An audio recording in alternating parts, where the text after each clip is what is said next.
kisah cinta dari anak kecil kepada Nabi Muhammad SAW, yang mana kisah ini terjadi pada zaman Syekh Abdurrahman Ad-Dibai. Ketika Syekh Abdurrahman Ad-Dibai berkumpul bersama orang-orang yang ada di kota Zabid. Kota Zabid ini letaknya ada di ujung kota Yaman.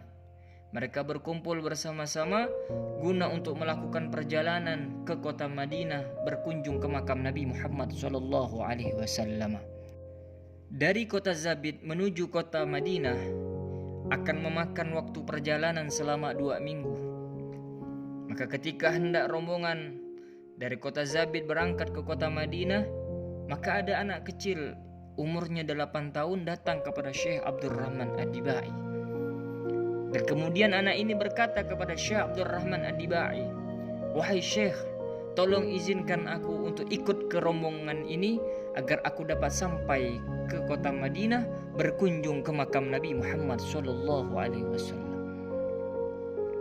Maka ketika Syekh Abdurrahman Ad-Dibai melihat anak kecil ini yang umurnya 8 tahun, sedangkan dalam rombongan itu semuanya usianya dewasa semua, tidak memungkinkan Syekh Abdurrahman Ad-Dibai membawa anak kecil ini ke dalam rombongannya.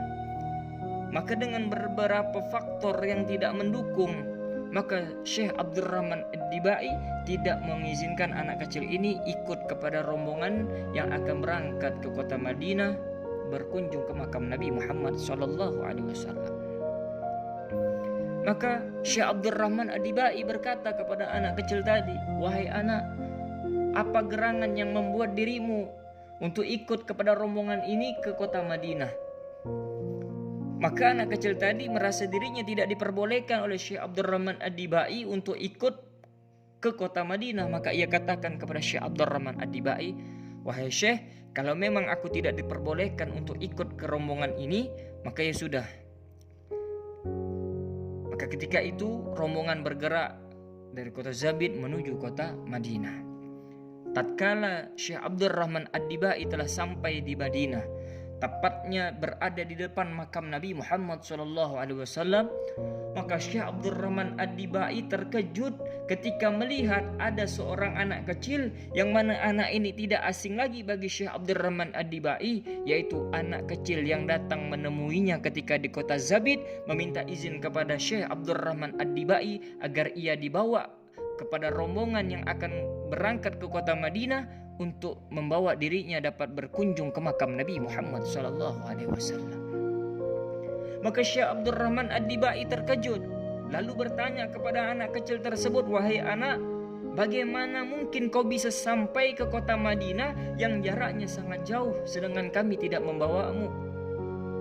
Maka anak kecil tadi menjawab pertanyaan Syekh Abdurrahman Ad-Dibai, "Wahai Syekh, ketika kalian berangkat dari kota Zabid menuju kota Madinah, aku diam-diam bersembunyi di dalam peti yang kalian bawa." Lalu dengan wajah yang heran, Syekh Abdurrahman Ad-Dibai bertanya kepada sang anak tersebut, "Lalu bagaimana selama 2 minggu kau tidak makan dan tidak minum? Dalam keadaan 2 minggu perjalanan, bagaimana kau tidak makan dan tidak minum?"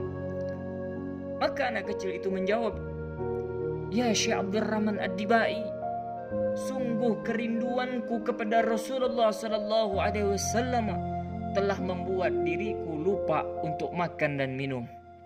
Karena kerinduan yang begitu besar kepada Rasulullah SAW sehingga melupakan dirinya dari makan dan minum. Allahumma salli ala Sayyidina Muhammad."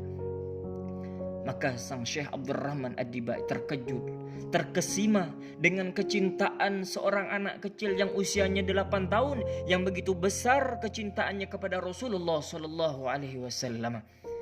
Maka sang anak tersebut bertanya kepada Syekh Abdurrahman Ad-Dibai, "Wahai Syekh, apakah benar tanah ini pernah diinjak oleh Rasulullah SAW?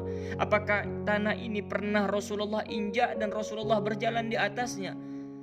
Maka sang Syekh Abdurrahman Ad-Dibai berkata, ya, tanah ini pernah diinjak oleh Rasulullah Sallallahu Alaihi Wasallam. Maka sang anak kecil itu mengambil debu yang ada di atas tanah, kemudian mengusapkan kepada tubuhnya, kemudian berkata, alangkah rindunya aku kepada Rasulullah Sallallahu Alaihi Wasallam. Dan seketika itu anak itu jatuh tidak bergerak, dan orang-orang mengatakan bahwasan anak kecil ini pingsan, dan ternyata subhanallah anak tersebut telah meninggal dunia. Itulah contoh bukti kecintaan seorang anak kecil kepada Rasulullah Sallallahu Alaihi Wasallam, dan meninggal dalam keadaan membawa rindu kepada Rasulullah Sallallahu Alaihi Wasallam dan membawa kecintaan kepada Nabi Muhammad Sallallahu Alaihi Wasallam. Semoga kita semua dapat mencontoh dari kisah cinta perjuangan anak kecil yang berusia 8 tahun membuktikan cintanya kepada Rasulullah SAW dan meninggal membawa kecintaan kepada Nabi Muhammad SAW. Amin ya rabbal alamin.